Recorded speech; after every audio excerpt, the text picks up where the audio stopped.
O que esperar agora do mercado financeiro é do dólar e do nosso futuro como país, tá? Eu não vou entrar em muitos detalhes sobre política, porque eu acho que o canal não é sobre isso, né? Mas eu quero falar algumas coisas sobre essa semana em específico e te dar um cenário do que não fazer essa semana e principalmente te falar para indicar você a não operar essa semana, na verdade, a não fazer nada no mercado financeiro, não aumentar a posição em carteira, não operar day trade principalmente, não fazer absolutamente nada que seria o ideal. Não sei que seja uma oportunidade muito clara, mas eu não acho que isso vai acontecer. Então, o cenário pós-eleição e uma semana difícil que a gente vai ter essa semana, tá? Primeiramente, quero começar falando sobre o que a gente vai ter de notícia essa semana. Hoje, segunda-feira, dia 31 de outubro, o que a gente tem? A gente tem a rolagem, hoje, acontece o dia inteiro no dólar, e a gente tem a precificação pós-eleição. O que seria isso? Seria uma certa instabilidade em relação ao que o mercado financeiro espera do governo, tá? O que eu acho, pessoalmente, que pode rolar, tá? Minha opinião pessoal, não quer dizer que isso tá certo, é só o que eu acho, tá? Por que o mercado abriu com gap de alta nesse dia 31 de outubro? O governo Bolsonaro, tá? Ele tinha, se ele fosse eleito realmente, ele teria uma política fácil, digamos assim. Teria um congresso com ele, teria um senado com ele também, e a maioria dos governadores também estariam com ele. Então, se ele ganhasse essa eleição, ele teria um governo fácil. Mais 4 anos de governo muito fácil, seria tranquilo. E o mercado gosta dessa estabilidade, dessa segurança jurídica nem tanto, né? Mas segurança dos dois poderes, né? Tirando o jurídico, do executivo e do legislativo, tá? Então, a gente teria uma segurança política nesses dois poderes que a gente tem no Brasil. Por quê? Porque a maioria estaria com ele. Então, se a maioria está com ele, ele consegue passar os projetos que ele quer. Ele, independentemente de lado, de esquerda ou direita, de projeto de esquerda, de direita, tanto faz, mas o governo teria uma vida fácil, digamos assim, caso o Bolsonaro fosse eleito. Como não foi isso que aconteceu, se elegeu a oposição, que é o Lula, o dólar abriu com gap de alta, justamente demonstrando essa precificação para cima, por conta do quê? De um medo do Lula não conseguir governar. Ele tem basicamente duas opções. Ele se ajeita com o PP, PL e os republicanos, que são os partidos do Bolsonaro, né, que estão aliados a ele na Câmara dos Deputados e no Senado também. E tenta trabalhar junto com esses caras, tenta ver qual que é melhor para os dois, que eu acho bem difícil, mas é a opção que ele tem. Ou ele não consegue fazer nada. Por quê? Porque ele não tem a ampla maioria nos poderes, né? Ele não tem ampla maioria na Câmara nem no Senado. E o mercado financeiro não gosta dessa instabilidade. Porque se o governo não vai ter vida fácil, isso gera uma instabilidade política. E instabilidade política gera medo. Medo gera proteção.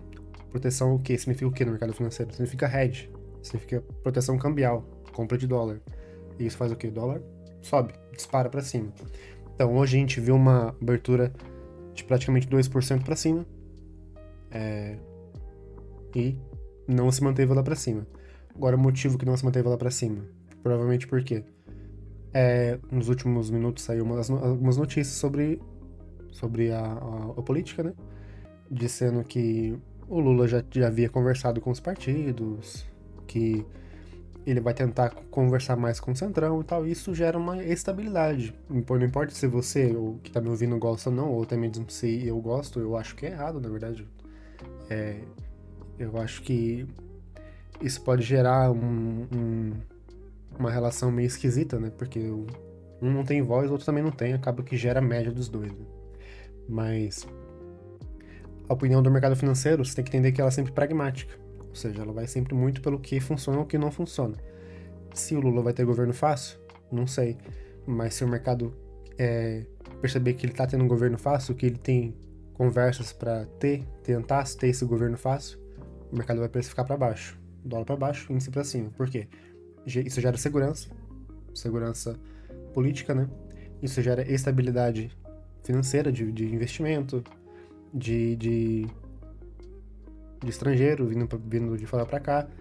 Se o Lula começar a conversar com os países do exterior mais do que o Bolsonaro fez, também gera Poder um soco no microfone. Também gera estabilidade política, estabilidade econômica, gera investimento para cá, então isso faz com que o dólar desça e o índice suba. Lógico que isso não é os únicos parâmetros, né? A gente tem a taxa de juros, a gente tem déficit, superávit do país, do próprio país, a gente tem em relação à valorização das moedas do exterior, a crise na Europa também, que pode rolar nos próximos anos, aí, no próximo ano até, eu acho. Então tem muitos outros fatores, mas em relação ao cenário nacional, seria basicamente isso que eu vejo, a minha opinião pessoal, tá? Na terça-feira, amanhã, dia 1º de novembro, a gente tem o que de notícia? A gente tem a ata do Copom, tá? Amanhã, acho que é 8 horas da manhã. A gente tem a produção industrial brasileira, se não me engano. E a gente tem PMI industrial americano, tá? O PMI também é basicamente a produção, né? Industrial americana. A gente tem a terça-feira. Quarta-feira é feriado, não vai ter mercado.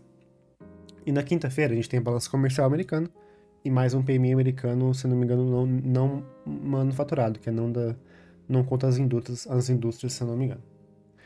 E na sexta-feira, a gente tem um dia mais volátil ainda, não tão volátil quanto hoje, eu acho.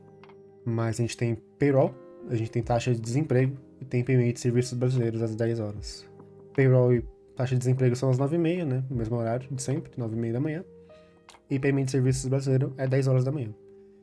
E o que eu quero dizer com tudo isso? Com essa semana doida que a gente vai ter. O dólar vai ficar extremamente volátil nesses momentos, onde a gente tem muita notícia, a gente tem uma instabilidade em relação ao que vai acontecer com o Brasil no ano que vem, nos próximos 4 anos. A gente tem uma incerteza do que vai acontecer, muitas vezes pode pensar que muitas vezes a gente tem muito viés, né? Pensa que o Lula vai transformar o Brasil numa Venezuela, ou que quem é pró-Lula vai transformar o Bolsonaro vai transformar o Brasil numa ditadura, mas não é bem assim, o mercado não enxerga dessa maneira. O mercado enxerga uma visão totalmente sem viés. E o que ele quer, o mercado financeiro quer, é que basicamente tem um plano, esse plano seja executado com firmeza, que não tenha instabilidade, que tenha segurança política e econômica, que tenha conversas para se diminuir os conflitos, né, digamos assim, e que seja um governo sem escândalo, sem nenhum tipo de escândalo político corrupto como teve nos últimos anos. A gente sabe muito bem o que rolou. Se acontecer esses fatores que eu citei, acontecer segurança jurídica, segurança política, segurança econômica, boa relação com países vizinhos, boa relação com países mais fortes como China, Estados Unidos, países da Europa também, que a gente perdeu muita relação nos últimos anos. Se acontecer essas conversas que o Lula tende a falar que vai ter, eu acredito num dólar para baixo, o índice para cima. E o Brasil tem tudo para ser um ótimo país nos próximos anos, independentemente de quem assuma, porque o Brasil está se transformando numa fazenda do mundo, né? Sempre foi um país de produção de comida muito grande, mas agora eu acredito que vai ser mais forte ainda porque o mundo precisa de mais comida. Cada vez mais o consumo de comida está crescendo muito. E commodities, por exemplo, como soja, como commodities, principalmente de comida, né? Soja, como mais que a gente tem? Soja, agronegócio, né? Como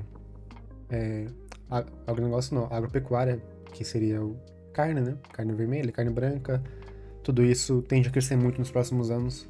E se quem tiver lá no poder souber administrar isso, vai se dar o Brasil tende a ser um exemplo de exportação nos próximos anos. Em relação ao quem vai assumir lá o Ministério da Economia, que eu não acho que vai ser o Ministério da Economia mais, vai se transformar no Ministério da Fazenda de novo, como era antigamente. Eu chuto que o mercado deseja que o Henrique Meirelles assuma, né? Que o Henrique Meirelles assuma como Ministro da Fazenda de novo, e que o Ministério da Fazenda vai se separar em Ministro da Economia, vai se separar em Ministério da Fazenda e Ministério do Desenvolvimento de novo, como era antigamente, se eu não me engano. E vai ter também a separação de vários ministérios, provavelmente vai ter mais do que a gente tem hoje. Hoje a gente tem 23, se eu não me engano, 22. Provavelmente vai lá pra casa dos 30 de novo, como era antigamente. E se for o Henrique Meirelles mesmo, eu acredito que o mercado vê isso como positivo, tá? Porque o Meirelles é um economista um pouco mais desenvolvimentista, não é tanto da escola de Chicago quanto é o Paulo Guedes. O Meirelles é um pouco mais keynesiano, digamos assim. Não acredito, não tanto keynesiano, mas ele é um pouco mais keynesiano que o Paulo Guedes. Eu acredito se for mesmo o Henrique Meirelles, o mercado vai ver isso como positivo, porque o nacional desenvolvimentismo, que é aquela ideia justamente que o Lula, o Ciro tem, né, pode ser que o mercado veja isso como positivo porque é algo estável, é algo que é difícil de ser executado, mas que é possível, e que o Lula, quando tem um poder político gigante, pode conseguir isso, tá? Agora, se isso vai ser positivo pro Brasil ou não, já é outro assunto. Não quero entrar em detalhes sobre isso, porque eu acho que ficaria um vídeo muito longo, até porque eu não sou professor de economia nem nada. Eu estudei economia, sim, na faculdade, mas eu não sou professor.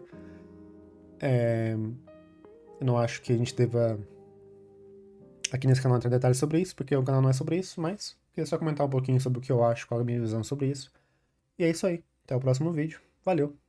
Até a próxima.